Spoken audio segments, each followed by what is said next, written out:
Hello Oilers fans, Austin here, and in today's video we're going to be talking about, well, obviously the Edmonton Oilers, but more specifically, I want to discuss the Edmonton's power play situation because Zach Hyman will likely not be on the opening night roster, so I'm very curious to see how they roll power play Unit 1 without Zach Hyman, and of course, I did want to discuss Klim Kostin as a potential pro tryout option for the team. He has expressed interest in coming back to Edmonton. He has talked very fondly about his time with the Edmonton Oilers, so I did want to get everyone's thoughts on that as well. So if you enjoyed today's video, make sure to hit that like button, and if you really like it, make sure to subscribe to the channel as we continue our daily upload schedule here. Yes, you will find daily content all season long for Oilers related content from yours truly. So let's just jump right into it. First things first, let's talk about Klim Kostin. He said he'd like to try his luck again at coming to Edmonton on a PTO and potentially cracking the team. Now, Klim Kostin, of course, he was with the Oilers a couple years ago. He was picked up mid-season and he had a terrific second half and he had a good playoff run.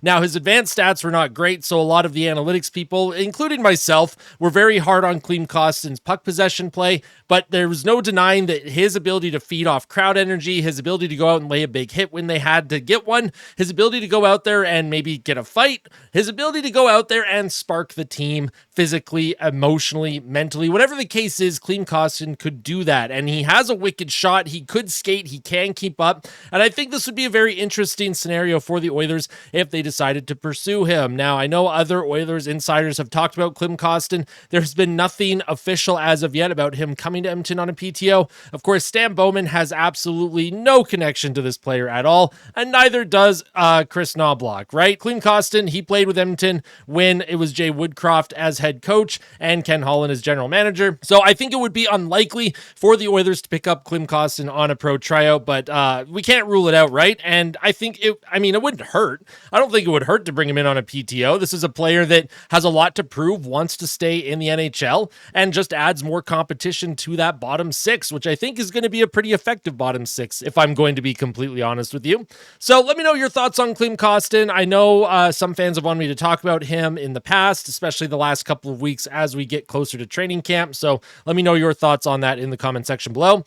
But now we're going to move on to the opening night projected lineup without Zach Hyman because I don't think he will be ready based on, his timeline to return from injury after the playoffs. And then I want to talk about specifically the Oilers power play situation. What will power play Unit 1 look like? Not only with the personnel, but also with the coach behind the bench because, yes, Glenn Gulutzan is no longer the power play coach. He is now the head coach of the Dallas Stars, and the Oilers brought in Paul McFarland, who coached the Calgary Hitmen last season. So if we project the opening night lineup on the left, I have just a generic lineup. I basically just kind of punched this in quickly. Not really sure how the depth chart is going to work. We won't know anything until training camp starts and we start to get a look at different players. But I do think at minimum, you will see Nugent Hopkins at least start the season with McDavid on that top line. I think they're going to want to try and make sure that they have as much scoring depth as possible up and down the lineup. You're already missing Zach Hyman on that top line. I think when Hyman is ready to come back,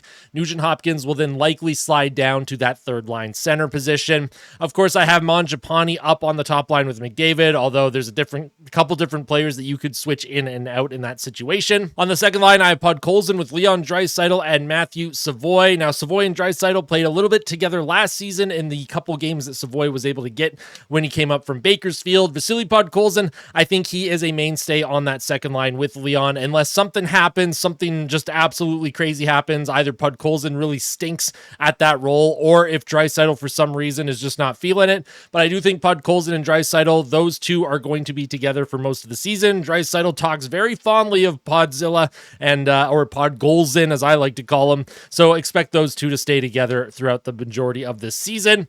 On the third line, I have Ike Howard penciled in next to Trent Frederic and Kasperi Kapanen. Like I mentioned, because of the Zach Hyman injury situation, normally Nugent Hopkins likely slots in on that third line center role. Trent Frederic likely moves to left wing. You probably have Howard up the lineup, potentially even with a McDavid or a Draisaitl too. Kasperi Kapanen, he's just basically a placeholder because of the injury to Hyman.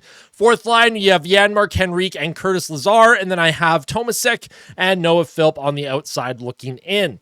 When it comes to the defense pairs, we have Ekholm with Bouchard, Wallman with Kulak, Nurse with Emberson, and then you have Deneen, Stetcher, and Alec Regula as the extras. Now, Alec Regula is going to be an interesting player to watch in training camp. It sounds like he's actually healthy, and this is a defenseman that could potentially push a guy like Ty Emberson out for that third pairing right shot role. So we'll have to see how Alec Regula plays. I imagine he will likely be in Bakersfield to start the season, but hey, the more defensive depth, the better. Alec Regula healthy could be an interesting player to watch. And then in goal, you have Skinner, Pickard, and Johnson. Johnson, of course, was picked up from I believe, the Swedish Elite League. I think it was in Sweden. I'm so sorry if it was Finland. Oh my goodness, I know the Finns and Swedes. It can get a little awkward sometimes with that. But Johnson, of course, was picked up in the offseason, and look for him to potentially push Skinner and Pickard as well. Now, this is where the changes to the power play start to unfold. So out is Glenn Gulletson, in is Paul McFarland. Now, I don't actually know Paul McFarland's going to be the power play specialist or power play coach, because I do believe Mark Stewart is moving into the defensive role where he'll work with the defensemen after Paul Coffey left the organization, or left as a coach, I should say. He's still with the organization. So they brought Paul McFarland in. Now, if we take a look at the Oilers power play over the last 3 seasons, in 22-23, of course, they just shot the lights out against everyone, 32.4%. In 23-24, they shot 26.3%, or sorry, they had a 26.3% conversion rate on the power play, which was down 6% from 22-23. And then last season, their power play was a very respectable 23.7%. But with how stacked this Oilers forward lineup is, especially with the high-end talent with McDavid and Draisaitl, I think they're going to want to bounce back from that power play. I think the power play is going to want to be at minimum 25%. I could see the Oilers trying to push it to 26 or 27% as the season plays out. Of course, teams, they have adjusted. They know how to play the Oilers power play. They're going to do a very good job at limiting chances. But this is potentially an interesting situation here where you could start to have different looks on the power play, because right now the Oilers power play, it's pretty dry, right? They look for Draisaitl for the one-timer. They try and get Zach Hyman for tips in front. There's not a whole lot of boosh bombs from the point anymore for some reason, and they don't work the puck down low a lot. They don't move the puck a lot in general. It's usually just trying to, find that one pass, whether it's Nugent McDavid walking around guys and trying to find that one-timer, or if it's Zach Hyman in front of the net just trying to whack in a rebound. I think this power play needs a little bit of a tweak to it, and then this is where I believe Vasily Podkolzin comes in. Now, why would I want Podkolzin as the net front presence over, someone else? Well, Podkolzin, he has foot speed, so when the puck goes in deep, he can go and retrieve it. He's good along the boards, really good with his body. And number 2, his strength. He is a very strong player on his feet with his hands, and he has some silky mitts too. I think he's pretty underrated with how he can stick handle and keep the puck in tight. I think Podkolzin on the top power play unit, being that net front presence, and then you would have Nugent Hopkins, McDavid, and Draisaitl as your 3 forwards, that 1-3-1 that they play on the power play with Bouchard at the point. Or if you wanted to get an even different look and maybe insert some youth, inject that youth into the power play, maybe you can have Savoy jump in there for Nugent Hopkins and then have Nugent Hopkins on the second unit. Now, of course, we won't really know what these power play units are going to look like. This is just my own thoughts. I'm just spitballing. I'm putting the idea out there for you to all discuss in the comments section. Keep that conversation going in the comments section below. Let me know your thoughts on the Oilers power play. Do you think Podkolzin would be a good fit over Zach Hyman on that top unit? What do you think the Oilers season lineup is going to look like? Please let me know all of your thoughts in the comments section below. And if you missed it, I did upload a trailer for the season, a very epic hype video. I will leave a link into the description for that for all of you to check out. I'm very excited for the season to start. Training camp opens very, very soon. Rookie camp opens this week. Of course, Friday, September 12th is the first rookie showcase game against Calgary Flames. I will be providing content for that. Pre-game report, post-game recap, potentially even a live stream. If y'all want the live stream, hit that like button, all right? Thank you all so much for tuning in. Your support means the world as always. Tell someone you love them. And as always, fight like a kid. Fight like Ben. Let's go, Oilers. We'll see you in the next one. Take care.